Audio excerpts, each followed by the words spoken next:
Ramvilas Paswan sentiment है ना सिर्फ दुसाधों के लिए, वो हर उस दलित के लिए सेंटिमेंट है जो एक्चुअली में दंश झेला है, गरीबी का, शोषण का, उन सब के लिए एक सिंबॉलिक ताकत है रामविलास पासवान। और रामविलास पासवान का नाम उन्होंने लिया उस मन से, चुनावी सभा था, इसमें रामविलास का कहीं कोई रेलेवेंस था नहीं, लेकिन रामविलास पासवान का नाम लेकर उन्होंने बिहार के 2.5 करोड़ दलितों को साधने का प्रयास किया। नीतीश कुमार का अगर आप देखिए पूरा, तो नीतीश कुमार अपने राजनीतिक करियर में किसी को आगे बढ़ने नहीं दिए हैं, किसी को भी।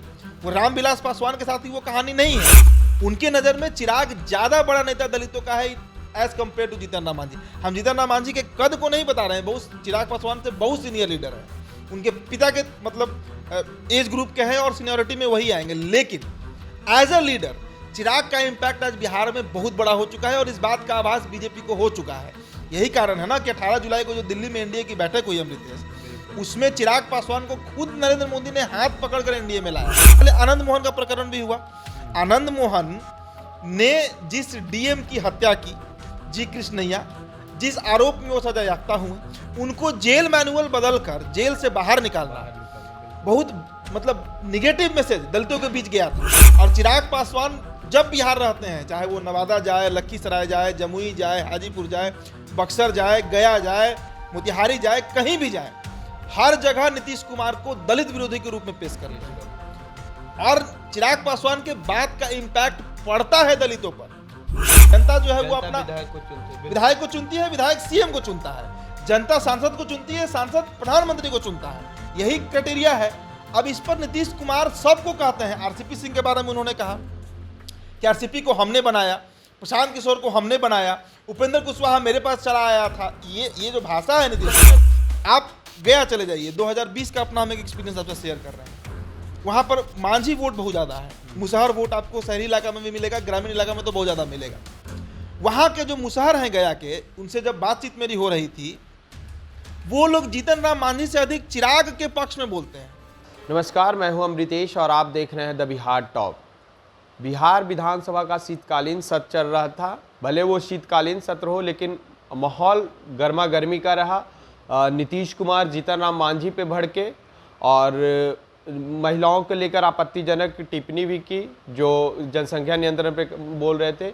और इसी बीच अब बीजेपी इसे लेकर नीतीश कुमार को महिला विरोधी और दलित विरोधी पेश कर रही है।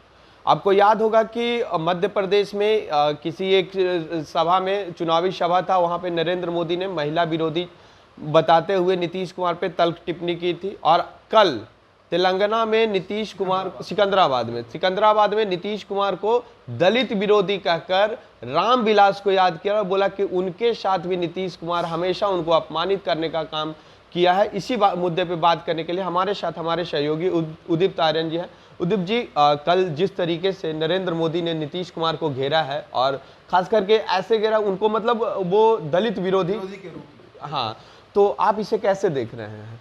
देखिए, नीतीश कुमार अपना मतलब कहते हैं ना कि अपने पैर में खुद कुल्हाड़ी मारना, जितना उन्होंने बिहार के लिए अभी पिछले 2-3 महीनों में एग्रेसिव होकर काम किया, अगर राजनीतिक दृष्टिकोण से ही देखा जाए, जातीय जनगणना उन्होंने करा लिया, उसके बाद रिपोर्ट भी सार्वजनिक कर दिया उन्होंने, आर्थिक सर्वे का रिपोर्ट भी उन्होंने विधानसभा में जारी कर दिया, 75% आरक्षण का बिल भी उन्होंने पास करा लिया बिना किसी विरोध के। लेकिन ये सारे मुद्दे आज गौन हो चुके हैं। बिल्कुल। आज मुद्दा क्या चल रहा है कि बिहार का मुख्यमंत्री जो है वो महिला विरोधी है, महिलाओं पर अश्लील टिप्पणी करते हैं। बिहार का मुख्यमंत्री जो है वो दलित विरोधी है।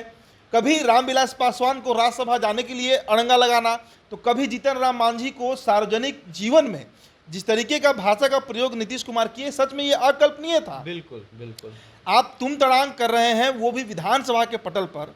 वो जीतन राम मांझी जो 1980 में विधायक बन चुके थे, आपके विधायक बनने तक वो बिहार सरकार में मंत्री बन चुके थे, आपसे उम्र में सीनियर है, आपसे हर चीज में जीतन राम मांझी सीनियर है। ये अलग बात है कि बीजेपी का ज्यादा प्रेम आपको मिला कि आप बिहार के मुख्यमंत्री बन गए, और ये कहना कि मैंने दलित को बनाया सीएम, भाई नीतीश कुमार को मुख्यमंत्री विधायकों के चयन से बनाया गया है। नीतीश कुमार आज अगर सीएम है तो जो कॉन्स्टिट्यूशनल ढांचा है उसमें क्या होता है, जनता जो है वो अपना विधायक को चुनती है, विधायक सीएम को चुनता है, जनता सांसद को चुनती है, सांसद प्रधानमंत्री को चुनता है। यही क्राइटेरिया है। अब इस पर नीतीश कुमार सबको कहते हैं। आरसीपी सिंह के बारे में उन्होंने कहा कि आरसीपी को हमने बनाया, प्रशांत किशोर को हमने बनाया, उपेंद्र कुशवाहा मेरे पास चला आया था। ये जो भाषा है नीतीश सबसे कुमार, बड़ा बात है उदीप जी कि एक तो आपको अगर आप विधानसभा में बोल रहे हैं तो आपके विधानसभा का मर्यादा रखना है। नीतीश कुमार हर किसी को कहते हैं अरे बैठो ना जी, तुमको क्या पता है, तुम कभी ये सम्राट चौधरी कहते तुम अपने बाप से जाके पूछो, नितिन नवीन को उन्होंने नितिन कहा- नवीन को बोल लेते हैं। तो मतलब और ऐसा विधानसभा में ऐसा भाषा का यूज करना चाहिए। अगर आपके पुत्र भी है तो उनको जी करके पुकारना है। आप बाहर में आपका क्या रिलेशन है वो अलग बात है, लेकिन आप विधानसभा के पटल पे बोल रहे हैं। देखिए आज जो तेजस्वी नीतीश कुमार का पक्ष ले रहे हैं, इन तेजस्वी यादव को भी नीतीश कुमार ने कभी बाप का इनका बात कहा था। बिल्कुल विधानसभा में तेजस्वी यादव को भी नीतीश कुमार ने कहा था कि अपने बाप से जाके पूछो कि मेरा उनसे क्या संबंध है। नितिन नवीन को इन्होंने कहा, सम्राट चौधरी को कहा। ये बात सर्वमान्य है कि नीतीश कुमार आज सीनियर हो चुके हैं इन युवा खेप के सामने, लेकिन इसका ये मतलब नहीं है कि आप इस भाषा का प्रयोग करें। और वो तो चलेगा, चलिए मान लीजिए कि नितिन नवीन आपके पुत्र की उम्र के हैं, तेजस्वी आपके पुत्र की उम्र के हैं, सम्राट चौधरी भी आपके बेटे की उम्र के हैं। जीतन राम मांझी कौन आपके पुत्र की उम्र के हैं कि उनको आप कह रहे हैं कि ये गवर्नर बनना चाहता है, ये मेरे गदहपनी के कारण हमने इसको सीएम बना दिया, हमसे गलती हो गया। ये सब कोई मतलब नहीं है। और अब दलित पर अगर दलित राजनीति की हम बात करें तो अब इस बात को इस तरीके से समझना होगा। बीजेपी और खासकर नरेंद्र मोदी ने कल बहुत बड़ा कार्ड खेला है सिकंदराबाद में। आज बिहार में अगर दलितों का सर्वमान्य नेता कोई पूछा जाए कौन है, तो इसमें कहीं दो राय नहीं है कि वो चिराग पासवान है। दलितों की आबादी बिहार में कितनी है? 19% के आसपास है। 19% का मतलब हो जाता है करीब करीब 2.5 करोड़। 2.5 करोड़ मतदाता दलित है बिहार में, और उसका नेतृत्व अगर 2-4 लोग कर रहे हैं, जैसे जीतन राम मांझी हो गए, चिराग पासवान हो गए, आप जनक राम को भी इसमें रख लीजिए, श्याम रजक को रखिए, तो आप समझिए कि श्याम रजक तो खैर महागठबंधन में है। तो आप इस बात का आकलन करिए कि एक तीर से नरेंद्र मोदी ने कई मतलब निशाने साधे हैं। पहला, नीतीश कुमार को दलित विरोधी बताया। दूसरा, चिराग पासवान, और खासकर देखिए रामविलास एक सेंटिमेंट है, ना सिर्फ पासवानों के लिए। रामविलास पासवान सेंटिमेंट है ना सिर्फ दुसाधों के लिए, वो हर उस दलित के लिए सेंटिमेंट है जो एक्चुअली में दंश झेला है, गरीबी का, शोषण का, उन सब के लिए एक सिंबॉलिक ताकत है रामविलास पासवान। और रामविलास पासवान का नाम उन्होंने लिया उस मन से, चुनावी सभा था, इसमें रामविलास का कहीं कोई रेलेवेंस था नहीं, लेकिन रामविलास पासवान का नाम लेकर उन्होंने बिहार के 2.5 करोड़ दलितों को साधने का प्रयास किया है। जीतन राम मांझी के बारे में उन्होंने कहा, और देखिए कितना वो मतलब जो एक इंसिडेंस हुआ था, और सही बात है कि राज्यसभा के लिए जब हो रहा था तो उस समय नीतीश कुमार का अगर आप देखिए पूरा, तो नीतीश कुमार अपने राजनीतिक करियर में किसी को आगे बढ़ने नहीं दिए हैं, किसी को भी। वो रामविलास पासवान के साथ ही वो कहानी नहीं है।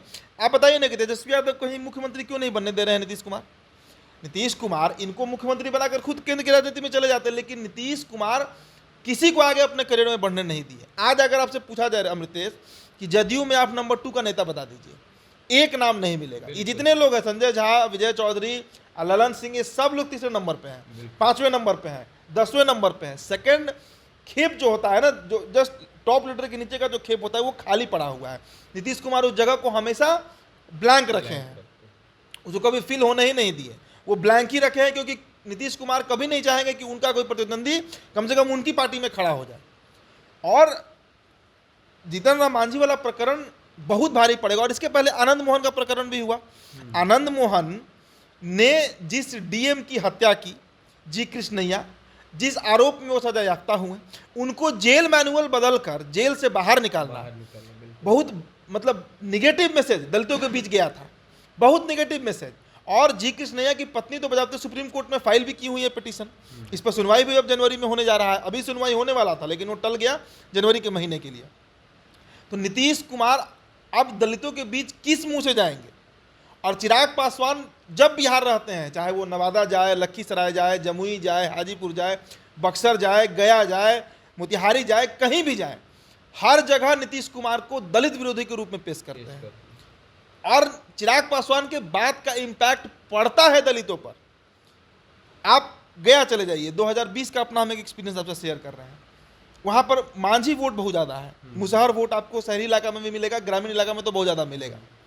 वहाँ के जो मुसहर हैं गया के, उनसे जब बातचीत मेरी हो रही थी वो लोग जीतन राम मांझी से अधिक चिराग के पक्ष में बोलते हैं।